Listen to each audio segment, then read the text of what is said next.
দাদা বাইদেউসকল কৰ্মচাৰীৰ বাবে অত্যন্ত সুখবৰ প্ৰকাশ পাইছে। অহা বুধবাৰে কৰ্মচাৰীয়ে পাব এক বিশেষ সুখবৰ।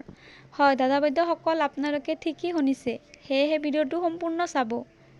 চৰকাৰী কৰ্মচাৰীসকলে কি সুখবৰ পাব সেয়া আমি ক'ব বিচাৰিছোঁ। বুধবাৰে কেবিনেট বৈঠক অনুষ্ঠিত হ'ব আৰু কেন্দ্ৰই হোলীৰ পূৰ্বে ডিএ বৃদ্ধিৰ কথা ঘোষণা কৰিছিল। বিগত বৰ্ষটো মাৰ্চত নৰেন্দ্ৰ মোদী চৰকাৰে ডিএ বৃদ্ধি কৰিছিল। কেন্দ্ৰীয় চৰকাৰ কৰ্মচাৰী আৰু অৱসৰপ্ৰাপ্ত কৰ্মচাৰীয়ে এইবাৰ অতিৰিক্ত ডিএ লাভ কৰিব। কাৰণ সপ্তম দৰমহা আয়োগৰ পৰামৰ্শ অনুসৰি প্ৰতি বছৰে 1 জানুৱাৰী আৰু 1 জুলাইত চৰকাৰী কৰ্মচাৰীসকলৰ বৰ্ধিত ডিয়াৰনেছ ভাত্তা বৃদ্ধি হয় আৰু জানুৱাৰী মাহত ডিয়াৰনেছ ভাত্তা বৃদ্ধি কৰে।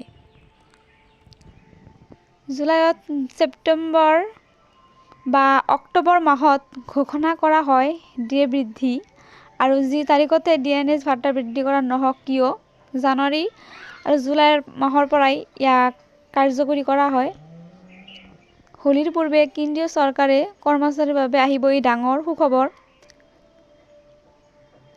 24 চনৰ অক্টোবৰ মাহতে 3% ডিএ বৃদ্ধি হৈ 53% ডিএ বৃদ্ধি পাইছে আৰু অহা বুধবাৰতে কেবিনেট বৈঠকতেই 3%ৰ পৰা 4% ডিএ বৃদ্ধি কৰিব বুলিও মন্তব্য আগবঢ়াইছে।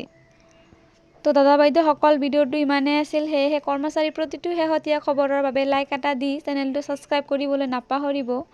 ভিডিঅ'টো চোৱাৰ বাবে ধন্যবাদ।